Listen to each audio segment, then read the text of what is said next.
I think the Cybertruck changes Tesla's demographic. That person today that looks at EVs as like a glorified golf cart, they think they're not practical. They spew all of the same Tesla Q narratives where, the grid can't handle EVs. If everyone got an EV today, supercharging doesn't work on road trips, blah, blah, blah. I think the Cybertruck will convert that person within a few sets of that person, right? Probably even one set, in a way that I think the Model 3 or Model Y probably doesn't even convert them today. I'm thinking of like that general contractor type, that electrician, that roofer, that plumber, that Agreed. person that is looking for utility out of their car. And of course, everyone wants to be a little bit different. No one wants to have the same exact Ford F-150 as your neighbor. That's why people, raise their cars and do all sorts of mods to it because they can make it their own.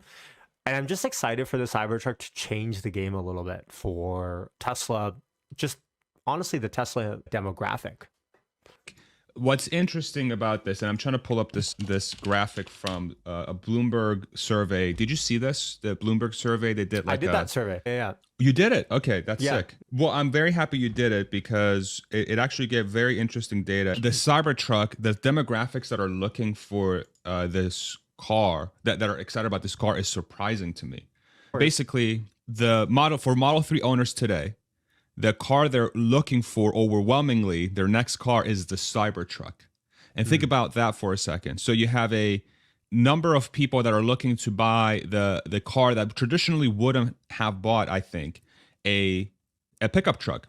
But because Tesla is entering this segment with a brand new approach, brand new look, different specs from a traditional pickup truck in its class, potentially the price is going to surprise a lot of people. It's bringing the truck to a brand new segment that hasn't existed before. It's almost its own class of vehicle. And this was talked about, I think the Monroe guys cover this a lot when the Cybertruck was first shown, is that this car is not really a pickup truck. This is a brand new class of vehicle. This is an off-road, crazy looking tank that can haul stuff and can survive in very crazy scenarios. It's sort of like a very usable, super economical, giant Jeep Wrangler with an F-150 bed that can go 0 to 60 in 2.9 seconds. It's like stupid. It makes no sense, right?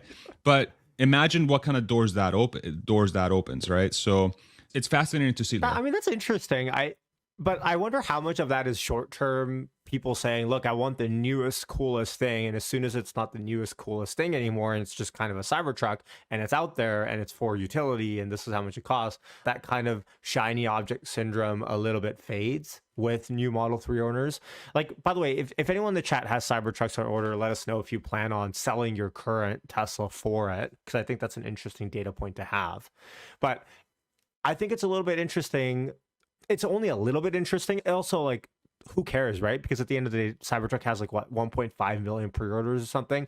If 200,000 people are kind of having shiny object syndrome, whatever, there's a million other people that want this thing, and Tesla's not going to be able to produce this in the same way or at any sort of scale yet on it. But don't you agree? Like, shiny object syndrome will fade a little bit with that if people are saying they're going to, sell their Model 3 for it. As soon as it's not like the newest, hottest, coolest thing anymore, they're like, okay, why am I actually driving this thing if I don't need all the utility behind it? Disagree. I think the newest shiny syndrome thing is 2 decades away for Cybertruck. 2 decades away. Okay, wow, that's a long time. Yeah, and the reason why is because the techniques that are used to make this car make it so incredibly unique that people will continue to buy this thing for a really long time. So if I was just in California, and there's a lot of Teslas in California, but I drove around different areas. I was in LA area, drove up to Paso Robles. We went to Joshua Tree. So we kind of did this triangle from southern LA to sort of central LA, or southern Cal, central Cal, and then we went over to Joshua Tree, which is southeast California. And for as many Teslas there are on the road, there are so many more gas cars. There's so many more gas. Like it's mind blowing that in Tesla's largest market, when I'm driving around the state, it's gas cars galore everywhere. So from that perspective, Cybertruck has two sort of things to it that are very unique that's going to last for a long time, I believe. One is the EV factor, which is there's still a very small percentage of the total fleet. And the second one is the design. And so those two things, I believe, are going to allow it to be sort of unique and wanted for a really long time.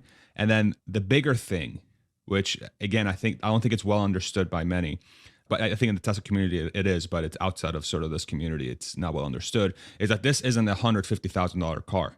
It's not some sort of unique thing that's like a status symbol. It is in a way a status symbol, but it's not like an unattainable status symbol. It's like a status symbol for the masses.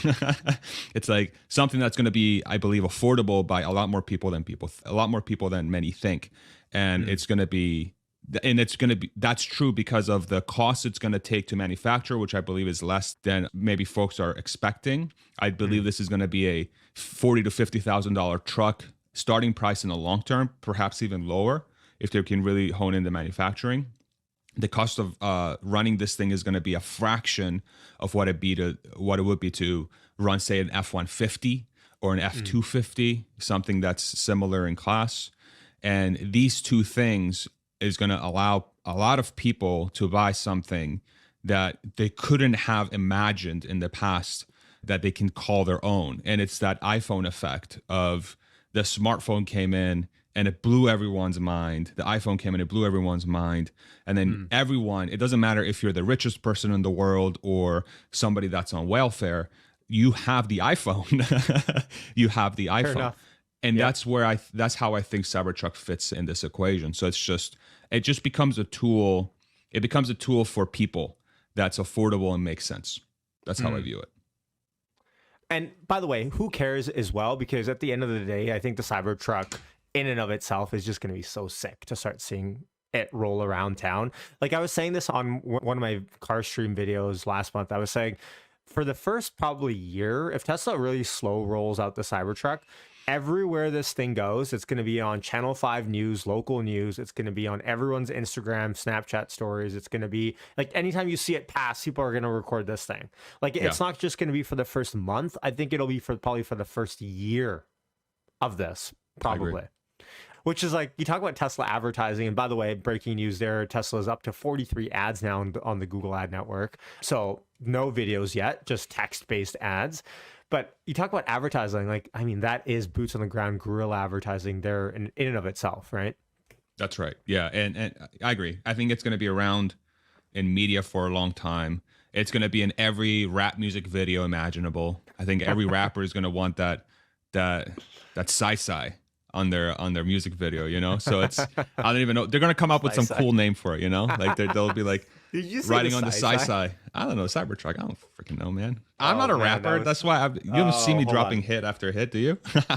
I don't know if I have something on my soundboard that could just go through what you've done. Maybe the rock music. We got to update your soundboard, bro. We got to get you that Jim Cramer soundboard. I saw somebody in the comment section is like, Josh is like Jim. Yeah, I saw that. Here. And right now, right here on this show, I am pronouncing the depression over. Oh my God. That's so funny. Yeah, I think the staying power for that car is going to be super strong. Gary Black talks about this on X often, where he's, the effect of the Cybertruck that is going to have on the car market, that's going to open up Tesla, like you said, to many other people, not just for the Cybertruck, but for the Model Y, the Model 3. It's going to be a magnet. It's going to be a magnet to Tesla's website. And then Tesla on their website can very much have the first thing when you click on Tesla.com, it's lease your Model 3 for $349 a month. And you'll be like, what? I know. Well, dude, Model 3, like we're at this point now with Tesla vehicles. And I know we've said this a million times as they've lowered prices, but really, if you're buying a new car, right? And even in Canada, we have rebates here as well. It's just at this point now where it's like, if you're buying a new car, you don't even have to take into consider depreciation as much as anymore. I kind of had to sell Abby on that idea of like, look, if we buy a car, we talk about depreciation, we'll have to, and kind of that's out the window. But if you talk about just gas savings, right? It's at the point now where even if you buy a decent car, not like a bottom of the barrel base level Toyota or something, like a CRV, a RAV4, it's cheaper to buy a Tesla, even in Canada now. And on top of that, I swear to God, people think I'm capping when I say this. Every time 95% of the time, I will say, I give someone a ride in the Tesla, whether it be we're going somewhere for a meeting or, a friend of a friend gets in. I swear to God, they message me a couple of days later and they say, how much does it cost? What's the range? Do you know how long the delivery time is? Like everyone that gets in this thing recently. So I just met with all this family for the last month. Abby's uncle's family came in from Edmonton, super gas sent. It's Alberta. It's like the Texas of Canada, right?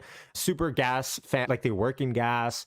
They sat in our car, their kids sat in the car, and their kids are like, I don't know, 17, 18, 19 years old now. And they're begging their parents to buy this Tesla. Like they're, they're begging. And it's like, they sat in the car they're like, I've never sat in a Tesla before. Owning a Tesla in Edmonton, you're going to get your Tesla keyed because people just don't like electric here. And I'm like, wow, it's very different than here, of course. But they're still, they're begging their family to get this Tesla, right? And so the mom texts Avi a couple of days later and is like, what's the range on this? Like, how do I buy this thing? Is there like dealerships? Like she's asked, I'm like, this is insane. Like everyone that rides in a Tesla, and I'm being a little bit hyperbolic when I say everyone, but almost everyone that sits in this car is like, wow, I really need to buy this car, agnostic of the price. And then when they look at the price, they're like, wow, actually, that's a pretty good deal. I don't know why you'd buy anything else.